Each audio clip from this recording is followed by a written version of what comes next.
Thank you for your interest in learning how to do business with the County of Orange. This presentation will provide an overview of the county's purchasing practice.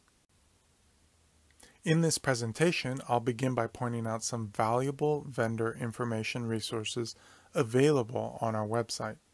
I'll briefly discuss the county's program areas and the various departments that engage in these programs.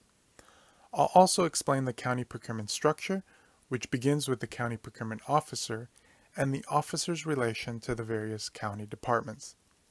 I'll highlight the county's two preferential policies, beginning with the Orange County Local Small Business Policy and then the Disabled Veteran Business Enterprise Policy. Afterwards, I'll provide you with a snapshot of last fiscal year's overall county spend, and then provide you with a listing of county-wide contracts. I'll conclude by going over the various types of solicitation methods and their guidelines. If you should have any questions following the presentation, please feel free to email us at cpo@ocgov.com. On our website, you can find these valuable resources which I encourage you to review. Beginning with the Doing Business with the County of Orange brochure, which is a helpful condensed version of this presentation. This can be very helpful to forward to a colleague or a friend that may also be interested in doing business with the County of Orange. CPO manages an online bidding system where all County of Orange departments advertise their formal solicitations.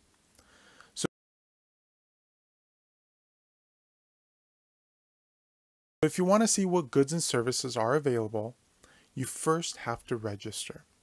Registration is free for you to view and bid on County of Orange solicitations.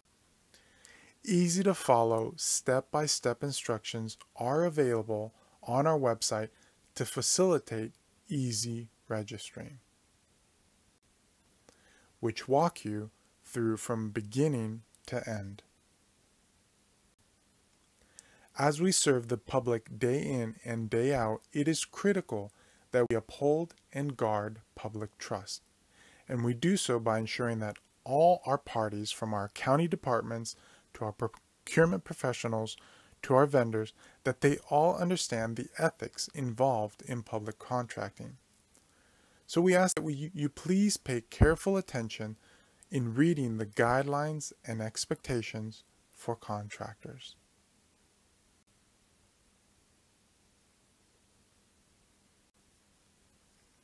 We believe it is helpful for future county contractors to have an idea of what is required of them when they enter into contract with the county. So we provide the general terms and conditions as well as insurance requirements so you can review them prior to submitting any bids.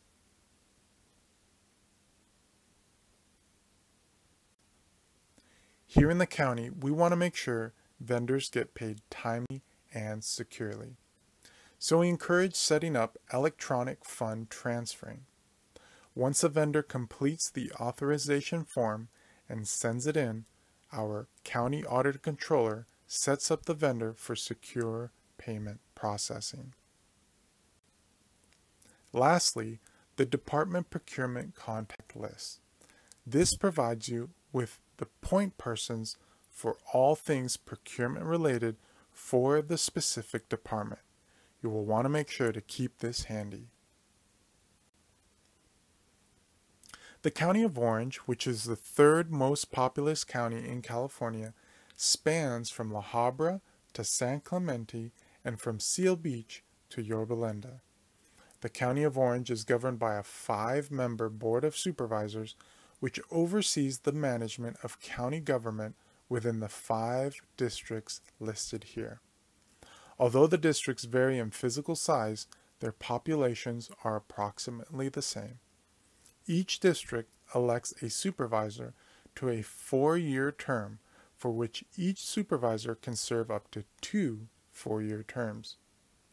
They oversee the county's main program areas, which include, but are not limited to, public protection, community services, infrastructure and environmental services, and lastly, general government services.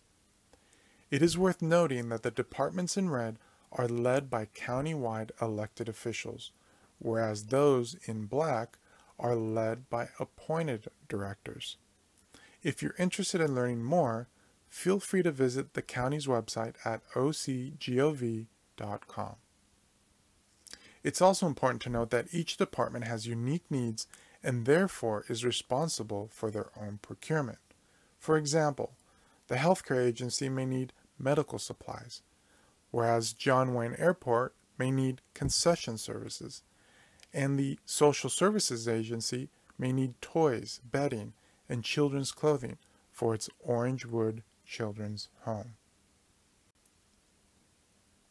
The Board of Supervisors is authorized to employ a county procurement officer to perform certain duties on behalf of the county, which includes procuring all services, materials, supplies, furnishings, equipment, and whatever else the county may need to perform the necessary duties to better serve the residents of Orange County. The County Procurement Officer, Maria Perona, delegates the purchasing authority to over 250 deputy purchasing agents, also known as DPAs. DPAs are trained under the County Procurement Office, who are then deputized to perform in the County Procurement Officer's capacity, which includes conducting the solicitation process and issuance of contracts. Because each department has unique needs and is responsible for their own procurement, the County of Orange operates under a decentralized procurement structure. To give you a sense of what the County Procurement Office does, here is a list of the office's core responsibilities. The office implements and enforces policies set by the board, which in turn the office must develop more specific procedures on how the policy will be implemented. We ensure solicitations are done in a fair, open, cost-effective, and ethical competitive process. CPO provides training and certification to DPAs to ensure best practices and professional standards are being upheld. The office conducts annual compliance reviews to ensure DPAs are complying with the county policy and procedures in their procurement of goods and services. CPO assesses commonly used goods and services across the county where regional cooperative agreements can be implemented. And the same way we administer the acquisition of things, we also administer the disposition of things through our county surplus program. The office administers our formal online bidding system, as well as serve an advisory role to the various departments on how to best procure goods, services, and equipment. The office administers the environmentally preferable purchasing policy and implements guidelines for green alternative procurement where practical. And most recently, CPO administers two preferential policies, the Orange County Local Small Business Policy, as well as the Disabled Veteran Business Enterprise Policy. So now let me take some time to highlight our new preference policies, beginning with the Orange County Local Small Business Policy that went into effect on January 1st of 2020. Before submitting a bid, we recommend businesses determine whether they qualify as an OCLSB certified business. To be certified, the business must meet two conditions. First, the business must be local, and second, it must be small. The first condition is that the business must maintain its principal center of operations, in other words, its headquarters, here within Orange County. And secondly, it has to have either a business address located in the County of Orange that is not a P.O. box, or a valid business license or certificate of occupancy issued by the County of Orange or by an Orange County city, or any other documentation that is acceptable to the County of Orange. The second condition is that the business must be small. The business must be certified as a small business by the State of California's Department of General Services, or DGS, and the DGS small business requirements must be valid at the time of the bid or proposal submittal. So just to highlight some of those requirements by the DGS small business is that the business must be principally located in California. It also has to have 100 or fewer employees and an average annual gross receipts of $15 million or less over the last 3 tax years. So if you'd like to learn more about how to verify your business's certification, please check out our website at cpo.ocgov.com/doingbusinessoc/preference policies. The second preference policy is the Disabled Veteran Business Enterprise policy that went into effect in January of 2021. To participate as a disabled veteran business enterprise, the business must meet 2 requirements. It must be certified as a disabled veteran business enterprise by the State of California Department of General Services, and it must complete and sign the DVBE affirmation form. It's important to note that the signed affirmation form and the DVBE certification, that both of those are required and they must be returned with the solicitation response in order to compete as a DVBE. Now we move on to our snapshot of last fiscal year's overall county procurement spend, which was approximately $2.3 billion. And as you can see, the $2.3 billion was spent in 8 different ways, beginning with the architect-engineer contracts on the far left, all the way through utilities on the far right.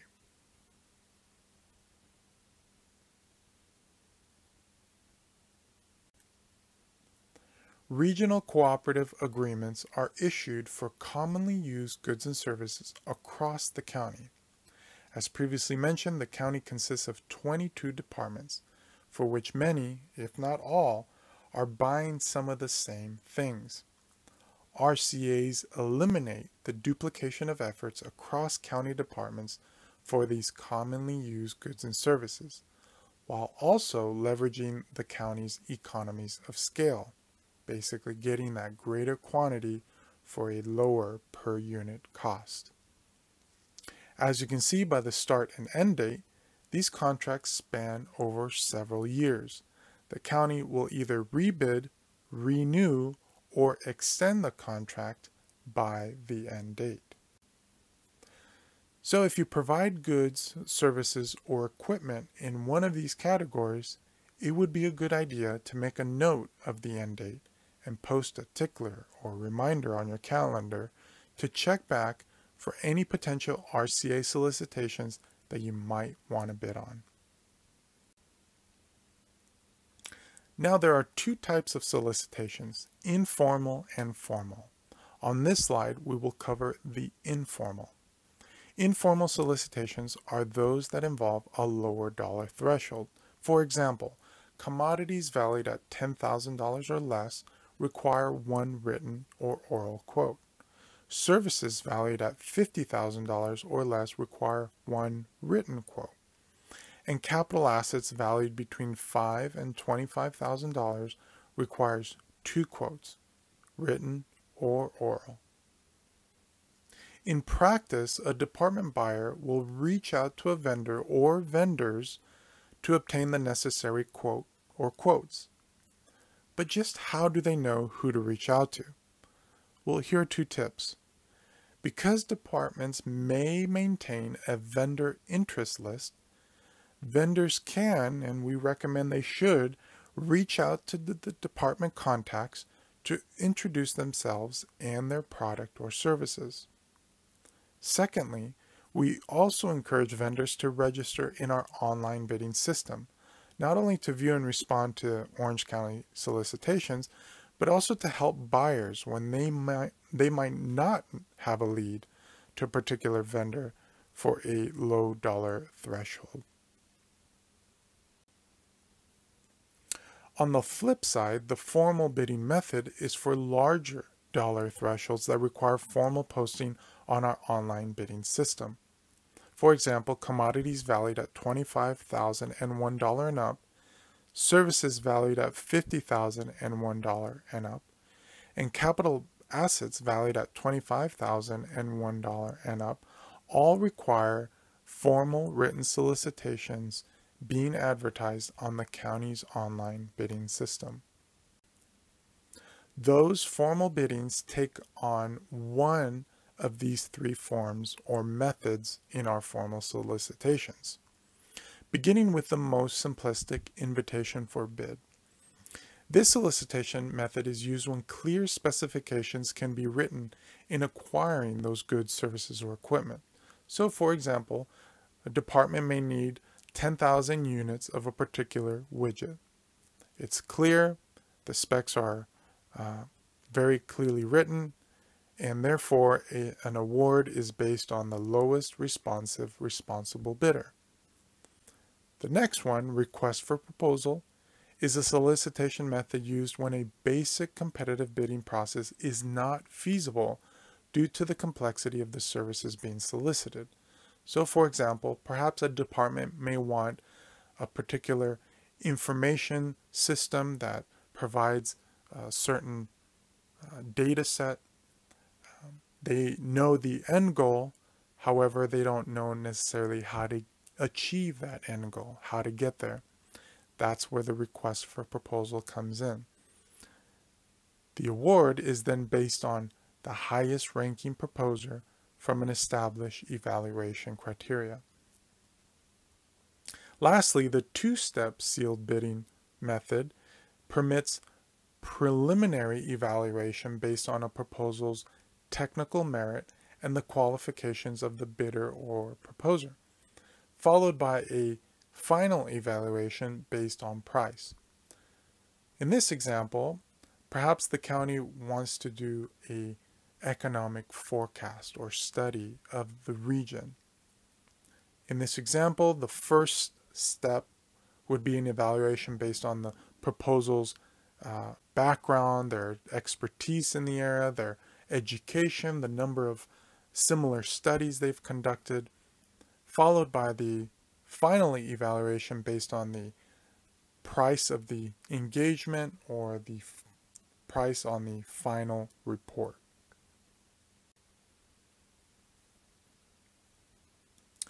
Now here are some helpful hints when responding to county solicitations. First and foremost, we strongly encourage that you read the solicitation package carefully. And in doing so, you post all questions during the Q&A period on the online bidding system to request any clarifications before submitting a solicitation response. And then lastly, making sure that you submit the solicitation response by the due date listed on the solicitation, as late bids will not be accepted. If you have any questions, feel free to email us at cpo@ocgov.com and we'd be happy to respond. On behalf of the County Procurement Office, thank you for watching this presentation. We look forward to partnering with you to help serve Orange County.